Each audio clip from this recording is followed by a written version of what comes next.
নমস্কার, আমি শ্রী ধীরেন দত্ত। আশা করছি আপনারা ভীষণ ভালো আছেন। আজকে রাহুকে নিয়ে দু চার কথা বলবো। জন্মকুণ্ডলিতে রাহু কোথায় কিভাবে থাকলে কি হয় সেটা নিয়ে দু চার কথা আলোচনা করছি। জন্মছকে যদি রাহু এবং রবি, বুধ, শুক্র মোটামুটি 480 ডিগ্রি রেঞ্জের মধ্যে অবস্থান করে, রাহুকে তখন জন্মকুণ্ডলিতে এই তিনটি গ্রহের বিশেষ সৌভাগ্য দিয়ে থাকে। জাতিকাদের ক্ষেত্রে যেমন রাহু শুভ ফলদাতা হয়, বিশেষ করে এই সমস্ত লগ্নের জাতক বা জাতিকাদের যদি তৃতীয় বা ষষ্ঠে বা একাদশে রাহু অবস্থান করে তবে অত্যন্ত শুভ ফলদাতা হয়।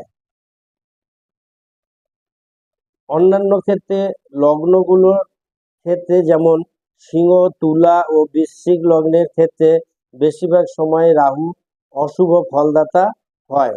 অন্যান্য লগ্নগুলোর ক্ষেত্রে মকর ও কুম্ভক লগ্নের ক্ষেত্রে মধ্যম ফলদাতা। যদি কারো রবিবারে সকালে বা বৃহস্পতিবার সন্ধ্যায় যে কোনো দিন অনেক রাতে জন্ম হয় তবে জানতে হবে সেই জাতক জাতিকার জীবনে বেশিরভাগ শুভ বা অশুভ ঘটনা দুটোই ঘটে রাহুর দ্বারা হয়। কেন্দ্রে বা ত্রিকোণে রাহু যদি একা থাকে তবে শুভ ফল প্রদান করে।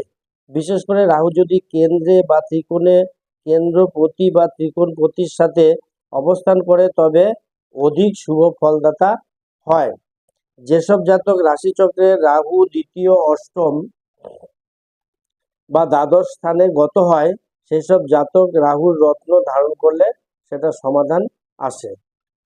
এবার আসবো রাহু, রবি, শনি পর্যন্ত 7টি গ্রহের মধ্যে যেসব গ্রহে সব থেকে বেশি স্ফুট থাকে তাকে আত্মকারক গ্রহ বলা হয়। এবার রাহু যেই রাশিতে অবস্থান করবে সেই রাশির অধিপতি গ্রহ যদি বলবান হয়ে শুভ পঞ্চমকে অবস্থান করে তাহলে শুভ ফলদাতা হয়।